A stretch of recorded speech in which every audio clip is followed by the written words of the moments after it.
ओम Sai Ram. Hey everyone, तो आज आपके लिए आ रही है 14th नंबर की कहानी, जो है केवल और केवल साईं भक्तों की ज़ुबानी। आप सभी ऑडियो एंड लिसनिंग मोड पर आ जाएं। तो ये कहानी है उन साईं भक्तों की जिन्होंने बोला कि साईं आते हैं, और उसका प्रमाण उन्होंने भोजन करके बताया। कि एक भक्त ने बोला कि बाबा आपके लिए हमने भोजन रख दिया है, आप खाते हो, ये हमें कैसे पता चलेगा। तो उसका प्रमाण दिया इस पूरी लीला में, सुनेगा ज़रूर। और स्टोरी सुनने से पहले एक बात हमेशा ध्यान रखें कि सबसे ऊपर कर्म और इंसानियत है, उसके बाद वो जिनको आप मानते हैं। जैसे मेरे लिए मेरे साईं, आपके लिए कौन है, कमेंट करके ज़रूर बताएं और स्टोरी पूरी सुनिएगा। बाबा ने अपना प्रमाण तो दिया भोजन करते वक्त, परंतु बहुत सारी लीलाएं ऐसी साईं भक्त ने अपनी जुबान से बताई कि आप सुन के धन्य हो जाएंगे। तो जब भी ये थाली रखती हूँ सामने तो बाबा को पुकारती हूँ, आओ बाबा खाना ठंडा हो जाएगा, जल्दी से आके खा लो आप, वरना खाना ठंडा हो जाएगा। खास करके मेरी मिसेस ने वो साईं बाबा को प्रार्थना की, और उसी की वजह से मैं आज आपके सामने बोल रहा हूँ। नहीं तो क्या होता था वो तो मुझे भी मालूम नहीं है। तो बाबा को मैंने कहा, बाबा मुझे कैसे पता चलेगा कि आप आते हो या नहीं, कुछ तो इसका आप मुझे प्रमाण दो कि आप आते हो। ओम साई राम सभी साई भक्तों को। मैं रीना पटेल, कोल्हापुर, महाराष्ट्र से। तो वैसे तो मैं अब बाबा से कब से जुड़ी हूँ, ये तो बहुत साल नहीं हुए कि मैं बाबा से जुड़ी हूँ। लॉकडाउन के टाइम से मैं बाबा से जुड़ी हूँ। तो हुआ ऐसा कि बाबा कैसे आए मेरे यहाँ।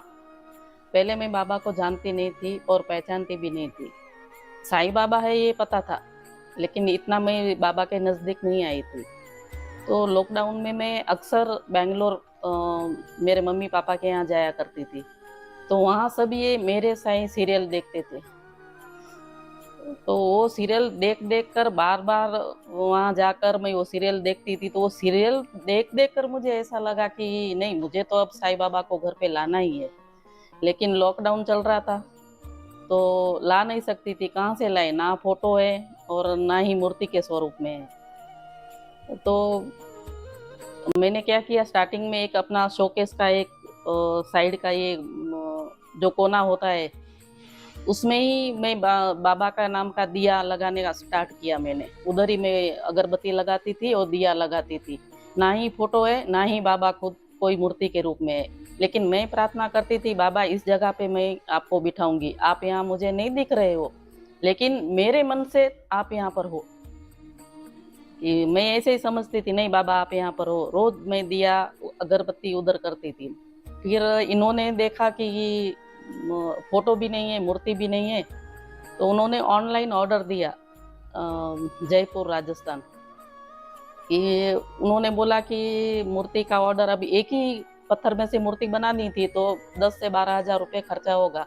इन्होंने पूछा नहीं, ऑर्डर दे दिया।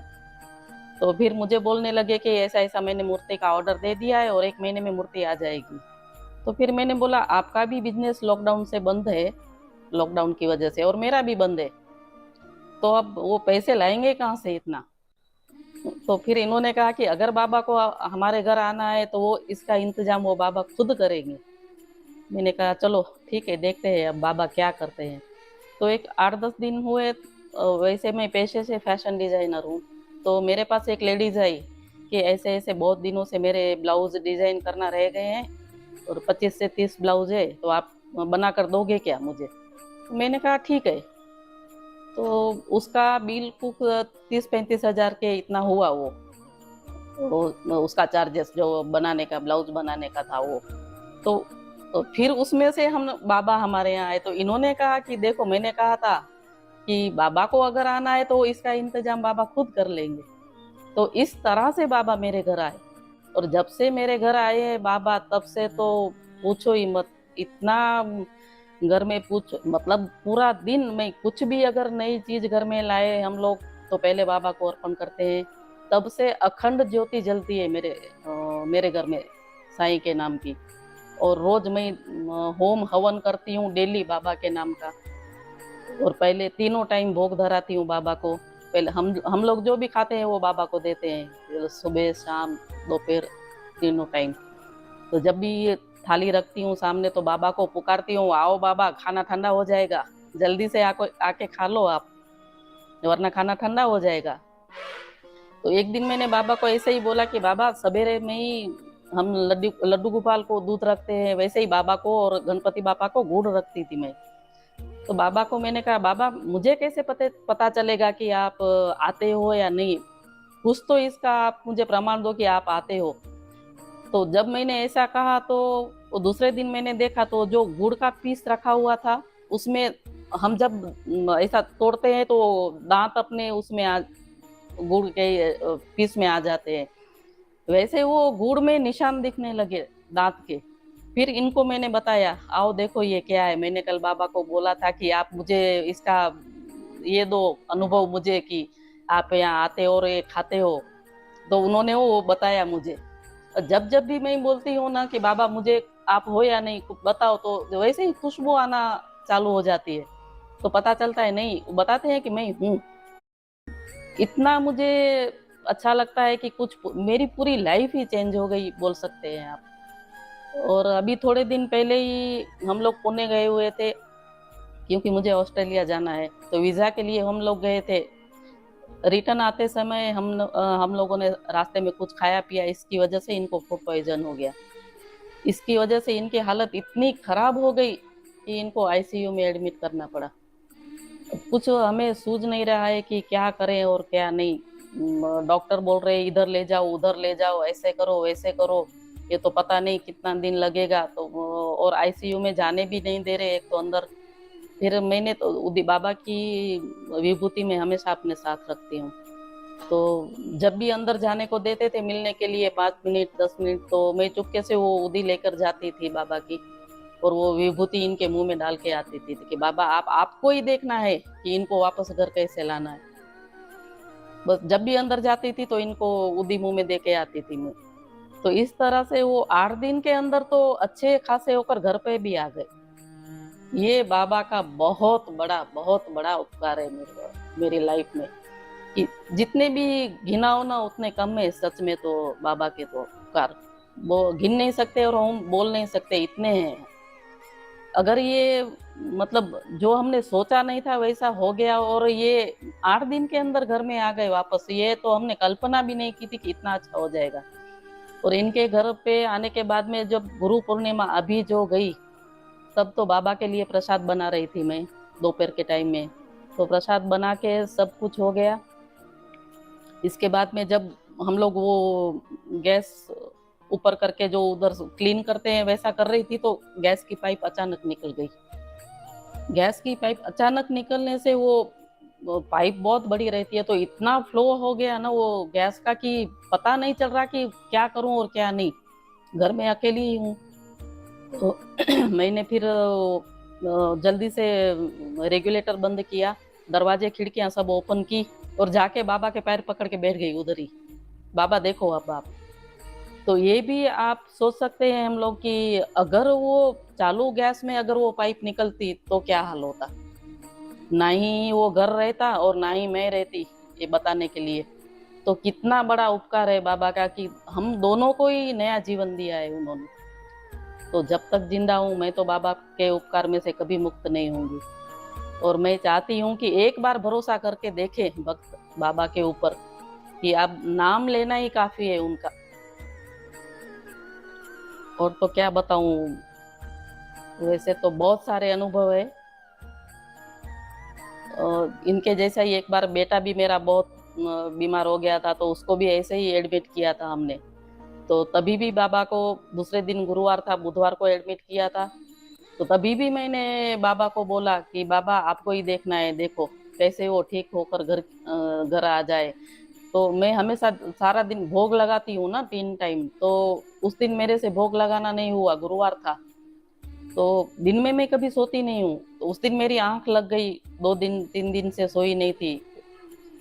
तो आंख लगने की वजह से मुझे वो सपना आया कि बाबा बोल रहे मुझे भूख लगी है, तूने मुझे खाना ही नहीं दिया। इतना ही बोल के मैं एकदम फट से आंख मेरी खुल गई। फिर मुझे याद आया सही बात है आज गुरुवार है, मैंने ना ही पूजा की है, क्योंकि मैं हॉस्पिटल में थी तो कुछ कर नहीं पाई थी। तो मुझे फट से उठकर हाथ मुंह धो के मैंने वो बाबा का जो हम प्रसाद बनाते हैं वो प्रसाद बनाया और बाबा को अर्पण किया। बाबा मैं भूल गई थी, सॉरी। लेकिन एक माँ की जो व्यथा है वो आप ही जान सकते हो कि क्योंकि बेटे के पीछे थी ना तो मुझे याद नहीं रहा।